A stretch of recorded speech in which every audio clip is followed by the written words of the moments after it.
तपाईहरु नयाँ हुनुहुन्छ भने त केही छैन, स्वाभाविकै हो। तपाईँ विदेशमा आएर भेकल युज गर्न नजान्नु छुट्टी कुराको। तपाईहरु धेरै वर्ष यहाँ रोमानियामा बस्नुभयो या विदेशमा बस्नुभयो भने त्यस देशमा चाहिँ तपाईहरु भेकल चाहिँ कसरी युज गर्न सकिन्छ भनेर चाहिँ तपाईहरुले चाहिँ अझसम्म नजान्नु भएको धेरै उदाहरणहरू मैले देखेको छु। त्यसकारणले गर्दा तपाईहरुलाई जान्नेलाई त जान्ने भइगयो, नजान्नेलाई चाहिँ मैले यस भिडियोबाट चाहिँ सिकाउने कोसिस गर्दैछु।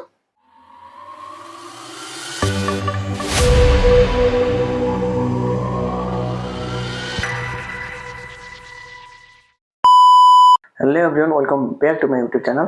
आएको तपाईहरु सबै सञ्चारमा हुनुहुन्छ होला र म पनि सञ्चारमा छु र आज पनि मैले सधैँ जस्तै गरेर तपाईहरुको लागि न्यू भिडियो लिएर उपस्थित भइसकेको छु र मेरो यस युट्युब च्यानलबाट चाहिँ सधैँ जस्तै गरेर रोमानियाको भिसा प्रोसेसको बारेमा अपडेटहरु दिइरहन्छु भने आज चाहिँ रोमानियाको भिसा प्रोसेसिङबाट बाहिर रहेर मैले तपाईहरुलाई केही सिकाउन खोज्दैछु। सो आज मैले सिकाउने कुरा चाहिँ के हुनेछ भने यदि तपाईहरु विदेशमा हुनुहुन्छ या रोमानियामा हुनुहुन्छ भने तपाईहरु विदेशमा रहेको भेकल चाहिँ कसरी युज गर्न सकिन्छ, तपाईहरु युज त गर्न सकिन्छ जसले पनि जसरी नि, अब त्यो युज गर्नलाई कसरी सहज हुन्छ त भन्ने विषयमा चाहिँ मैले तपाईहरुलाई यस भिडियोबाट तपाईहरुलाई सिकाउने कोसिस गर्नेछु। सो सबैले भिडियो अन्तिमसम्म हेरेर साथ दिनु होला। यदि तपाईहरु विदेशमा हुनुहुन्छ, तपाईहरु युरोपको जुनसुकै देशमा हुनुहुन्छ भने तपाईहरु पैसा कसरी पठाउनु भन्ने टेन्सन हुन्छ भने आजै ट्याब्लेट सुन डाउन गरी यो मैले राखेको मेरो पर्कोड युज गरी पैसा नेपाल सिटीमा पठाउनुका साथै तपाईहरु 10 युरो बोनस पनि प्राप्त गर्न सक्नुहुन्छ। अहिले खासै रोमानियाको भिसा प्रोसेसिङको अपडेटको बारेमा चाहिँ खासै त्यस्तो न्यू अपडेटहरु केही नभएको कारण चाहिँ तपाईहरुले मैले जानेको कुरा चाहिँ तपाईहरुले सिकाउने कोसिस गर्दैछु। त्यसकारणले गर्दा तपाईहरु जान्नु भएकोले जान्नु भइहाल्यो, नजान्नु भएकोले चाहिँ तपाईहरुलाई यो भिडियो चाहिँ अन्तिमसम्म हेरेर चाहिँ तपाईहरु पनि एकदम सक्षम भएर चाहिँ आफू कहाँ जानु पर्ने त्यहाँ भेकल चाहिँ राम्रोसँग युज गरेर चाहिँ मजाले जान सक्नुहुन्छ। तपाईहरु नयाँ हुनुहुन्छ भने त केही छैन, स्वाभाविकै हो। तपाईँ विदेशमा आएर भेकल युज गर्न नजान्नु छुट्टी कुराको।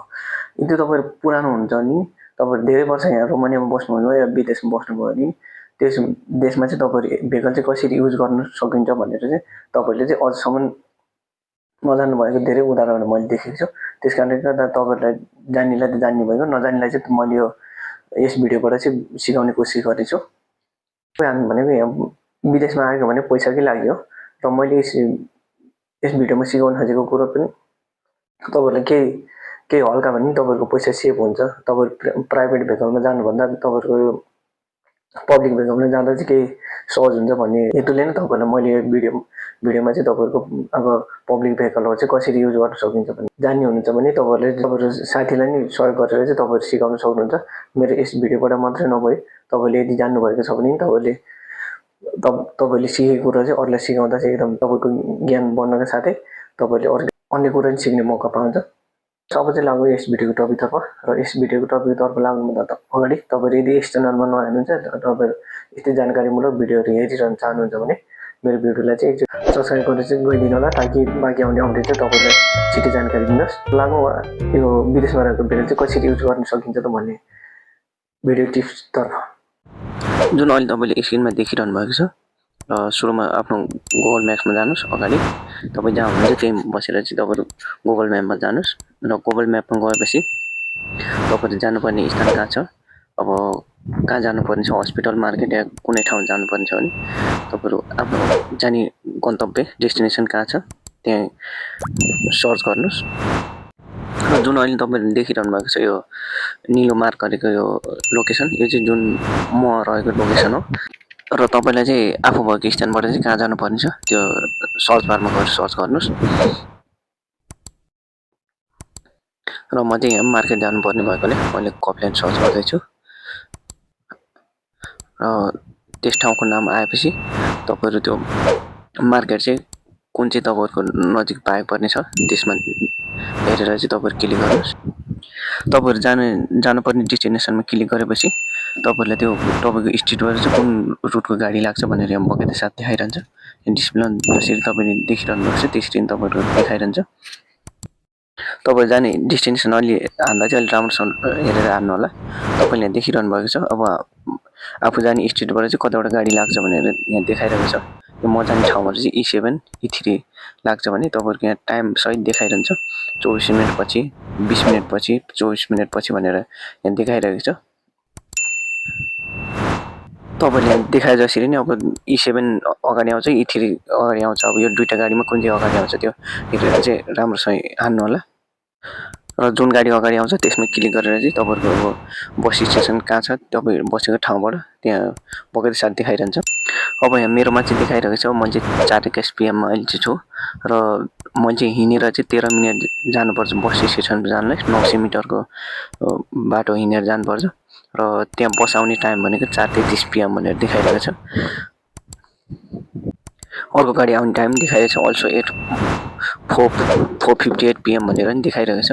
अर्को गाडी आउने 4:33 मा आएपछि अर्को गाडी 4:58 मा आउने टाइम देखाइरहेको छ।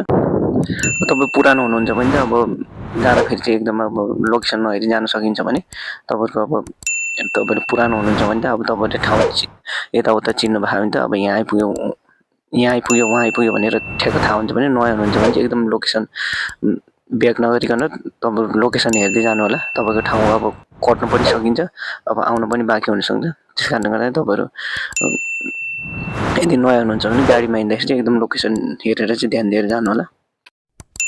तपाईँहरू विदेशमा फ्रीमा पायो गाडी भनेर चाहिँ अब फ्रीमा चाहिँ नचढ्नु होला। तपाईँहरूको इनकेस तपाईँहरूको चेकिङ आइहाल्यो भने चाहिँ तपाईँहरूको भारी मात्रामा तपाईँले फाइनमा पर्न सक्नुहुन्छ। त्यस कारणले गर्दा एकदम सुरक्षित भएर चाहिँ चढ्नु होला। यदि तपाईँहरू एटिएम वा बस कार्डको थ्रु चढ्नुहुन्छ भने चढेर लगत्तै तपाईँहरू स्क्यान गर्न सक्नुहुन्छ भने तपाईँहरूको टिकट काटेर चढ्नुहुन्छ भने तपाईँ टिकट चाहिँ एकदम सुरक्षित साथ राख्नु होला तपाईँहरू गन्तव्य नपुग्जेसम्म। ओके पनि यस भिडियो हेरेर तपाईँलाई केही सहयोग मिल्यो होला। साथसाथै तपाईँहरू आफ्नो गन्तव्य जानु पनि केही सहज भयो होला भन्ने आशा राखेको छु।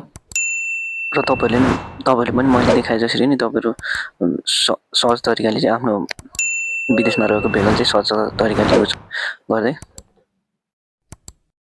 आफ्नो गन्तव्यलाई सहज बनाउनु होला।